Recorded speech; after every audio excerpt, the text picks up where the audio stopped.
વડોદરાના Vallabh youth organisation અને વ્રજધામ આધ્યાત્મિક સંકુલ દ્વારા વડોદરાના નવલખી ગ્રાઉન્ડમાં હાલ ગ્લોબલ હિન્દુ વૈષ્ણવ પ્રેરણા મહોત્સવ યોજાઈ રહ્યો છે। 21થી 29 ડિસેમ્બર સુધી ચાલનારા આ મહોત્સવમાં ભક્તોને એક જ સ્થળે ચારધામ સહિત ભારતના તમામ મુખ્ય તીર્થોના દર્શન થાય તેવી વિશેષ વ્યવસ્થા કરવામાં આવી। આ ઉપરાંત વિશાળ હિમાલય પર્વતની પ્રતિકૃતિ પણ તૈયાર કરવામાં આવી, જેને જોવા માટે મોટી સંખ્યામાં ભક્તો ઉમટી રહ્યા છે। અહીં પ્રવેશ કરતા જ સૌથી પહેલા જમણી તરફ તિરુપતિ બાલાજીના દર્શન થાય, ત્યારબાદ પદ્મનાભ સ્વામી, દ્વારકા, નાથદ્વારા, અયોધ્યા, બદ્રીનાથ, કેદારનાથ, વૃંદાવન, જગન્નાથપુરી અને રામેશ્વરના દર્શન ભક્તોને થાય છે।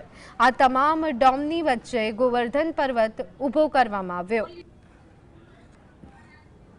વડોદરામાં વિવાયો સંસ્થા શ્રી વલ્લભ યુથ ઓર્ગેનાઇઝેશન દ્વારા જે આ ભવ્ય આયોજન કરવામાં આવ્યું છે, કદાચ હું એવું કહી શકું કે અમારા વૈષ્ણવ સંપ્રદાયના 550 વર્ષના ઇતિહાસમાં આવું ભવ્ય આયોજન અમે અગાઉ જોયું નથી। ન ભૂતો ન ભવિષ્યથી જેવું આયોજન વ્રજરાજકુમારજી દ્વારા કરવામાં આવ્યું છે।